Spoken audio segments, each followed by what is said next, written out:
eto na mga Lodi, update tayo sa ICE Network kasi may mga nagtatanong bakit hindi daw sila naki-KYC or wala sila nakikita once na na-update yung application nila. So, andito yung kasagutan dyan mga Lodi. Nag-post ang ICE Network dun sa kanilang Twitter. Makikita nyo, 50% pa lang ang natatapos dun sa phase 1 na KYC. Hindi pa lahat nabigyan ng pagkakataon ma-KYC, pero sabi niya, kung wala kang makitang KYC option dyan sa'yo or dyan sa app mo, be patient lang. Kasi mag-a-announce sila kung available to sa lahat ng mga users. So, stay tuned lang mga Lodi, okay? Talagang sinadya nila na 50% pa lang ang tatapusin nila para makakuha sila ng feedback. Kaya nga sabi dito na, salamat, sabi niya dun sa fantastic community sa kanilang valuable na feedback during this phase. So, dun sa 50% na yun, kumuha lang sila ng feedback kung paano nila ayusin. Kaya nga may mga times na kung saan dire-diretso yung pag-KYC natin. Every time itap natin yung button, di ba, para i-claim natin yung ating ICE, kailangan mong dumaan ng KYC. So, parang tines lang nila yung phase 1 KYC. So, wait lang tayo kung kailan yung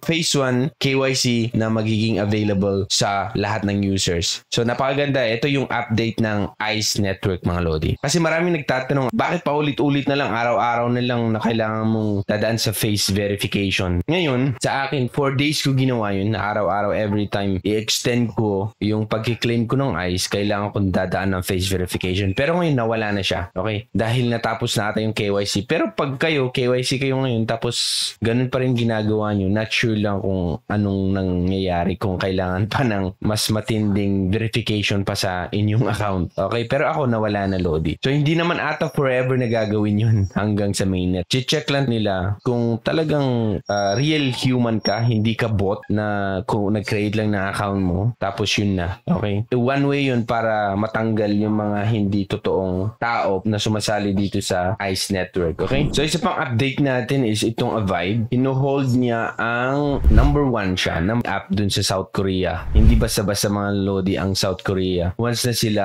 ang sumasali sa mga ganitong free mining. Kaya, ayan, tuloy mo lang. Kasi nga, lumalaki na yung community ng Avive. Wala pang balita kung kailan ang open mainnet sa Avive. Development pa lang ang nangyayari, pero mag-expect siguro tayo sa 2024 kung kailan ang open mainnet. Parang 4 din to, okay? Ngayon, nagbibigay sila ng Bitcoin, tapos yung Avive token. Same lang din yung ginawa ng Satoshi application. So, ayan mga Lodi, kung wala pa kayong Avive, continuous pa rin pamimigay nila ng Avive at saka every week na ibibigay yung Bitcoin yung mga Lodi pag ikini-claim nyo. So, sa Pi Network naman mga Lodi, medyo matagal pa yung inaantay natin kasi yun talaga, dun tayo nagbe-basic kung kailan ang open mainnet, yung version 2 na white paper nila. Pero tuloy pa rin natin. Ako, tuloy pa rin ako nagmimina kasi may nagsasabi sa akin na nag-stop na daw ako sa Pi Network. Hindi pa ako nag-stop. Okay, yung chat natin sa Pi Network application, may nagsabi nag-stop na daw. Hindi ako nag-stop, Lodi. Syempre, wala lang tayong maibigay na update ngayon kasi nga, same pa rin naman, di ba? Ako, nagbibigay ako ng update dun sa pinoprovide nila information. So, medyo matagal-tagal pa rin naman ibigay nila yung version 2. Sa ngayon, yun, yung application, yung PiChat na kung saan pwede kang, kung gusto mong i-chat si Nicolas or si Chan, yung co-founder nila na babae, or sa mga iba't ibang core team, kailangan mong mag-stake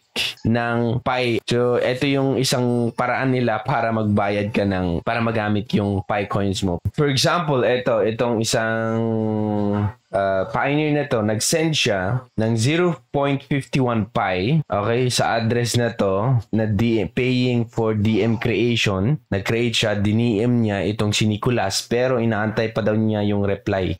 Alam ba to? Sabi, wala pa siyang sinisabi dito. Noong October 19 to, wala pa, hindi pa nagre-reply. Congrats, you lost your... Hindi nagre-reply si Nicolas. Di ko alam, taasan mo ata yung ilagay mo para replyan ka. Para... Di ba, paunahan lang. Siyempre, baka may mga iba na naglagay ng 100 Pi, yun yung inuuna ni Nicolas, di ba? Hindi ko alam kung paano yung take nyo dito. Maraming negative, may mga iba positive siguro. Pero ganun ang isang paraan para magamit ang Pi coins nyo. Ayun lang, yung update sa Pi Network, okay? So, ako, continuous pa rin ako. Hindi ako nawala sa Pi Network, mga Lodi. Nandun pa rin ako nagmimina. Mag-update ako kung merong ilalabas ang core team, especially yung version 2 na white paper nila, mga Lodi, okay? Sa ngayon, puro development sa mga application, katulad Katulad nito, bagong release sa Pi Chat at umayos na din daw yung sa Pi browser, yung kung paano mo i-check yung mga Pi applications dun. So, nasa sa inyo yan. I-check nyo mga Lodi, try nyo, subukan nyo. And then, kung gusto nyo gamitin yung Pi nyo para mag-send ng DM sa core team or kahit sino sa community ng Pi Network, kaso lang kailangan nyo, syempre, magbayad ng Pi. Okay? So, yan lang mga Lodi. Alam nyo, nasa development pa kasi, kaya ganyan. Tayo yung parang taga-testing dito sa application na to. Once na nag-open mainnet na, syempre, expect nyo na maayos na at magagamit na yung PiCoins at yun yung paraan para matry muna natin, tayo yung taga-testing sa lahat ng ilalabas nilang application. Okay? Meron mang hindi maganda, okay lang kasi nasa development pa tayo. Ayan mga Lodi, ako si Torogi and thank you so much for watching.